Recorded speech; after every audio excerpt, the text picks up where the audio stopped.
خطة سودانية لاحتلال لندن. يحكي أحد العسكريين السودانيين القدامى ويقول: بتاريخ 1989 تخرجت من الكلية العسكرية السودانية الأولى، وكان ترتيبي الأول على الدورة أنا واثنان من زملاء الضباط، وكما جرت العادة بأن يرسل الثلاثة الأوائل على الكلية لإتمام دراستهم في أكاديمية ساندهيرست الملكية الحربية البريطانية. تم إرسالنا بالفعل، وعند وصولنا إلى مقر الأكاديمية كان رئيس الأكاديمية الجنرال كرايمر توم كيلفن في استقبال الطلبة الجدد، وما إن وصل توجه إلينا بالسؤال: هل أنتم من السودان؟ مع أننا كنا نعلق على صدورنا أيقونة العلم السوداني كباقي الطلاب، كل يعلق علم بلده على صدره، فأجبناه: نعم سيدي، نحن من السودان. فبدأ التجهم على وجه الرجل، وصار يدقق في أسئلته: من أي القبائل أنتم؟ ومن أي المدن؟ مما أثار استغرابنا، حتى وصل إلى آخر سؤال: من منكم يحب الجنرال سوار الذهب؟ فلم يجرؤ أحد على الرد بحبه، كوننا منتمين إلى الحزب الشيوعي في ذاك الوقت، ونخاف على أنفسنا وعوائلنا من ردة فعل الحكومة السودانية إذا ما أحيطت علما بأجوبتنا. وسارت أيام الدراسة، وبقي في بالي عدة أسئلة أود أن أطرحها عن الجنرال كرايمر حتى أتى يوم التخرج. وكان لنا لقاء مع الجنرال كوننا حصلنا على المراتب الأولى الثلاثة في الأكاديمية، فقد حصل فاروق ود الدروشاب رحمه الله على عصا الأكاديمية الذهبية، وأنا حصلت على سيف الأكاديمية. أما أبكر العربي فحصل على صولجان الأكاديمية، ولم تمنح أكاديمية ساندهيرست الصولجان منذ تأسيسها إلى يومنا هذا إلا 4 مرات، وكانت لكل من تشرشل،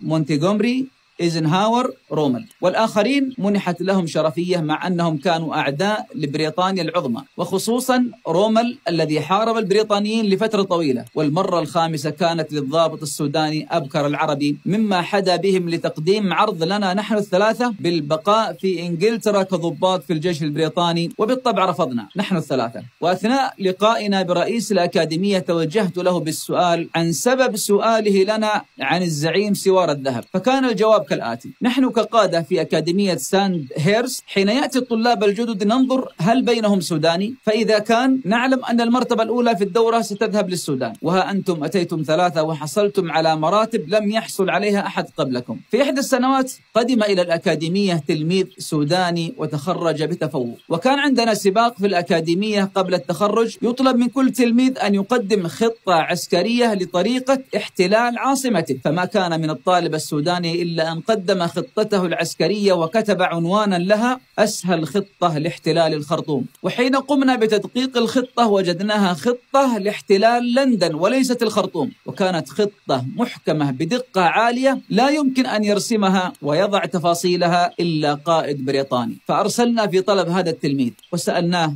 ما هذا الذي قدمته؟ فأجاب: وهل أنا خائن أو غبي لأقدم لكم خطة لاحتلال بلدي؟ ومنذ ذلك اليوم ونحن نتخوف من الطلبة السودانيين. وكان هذا الطالب هو المشير عبد الرحمن سوار الذهب رحمه الله.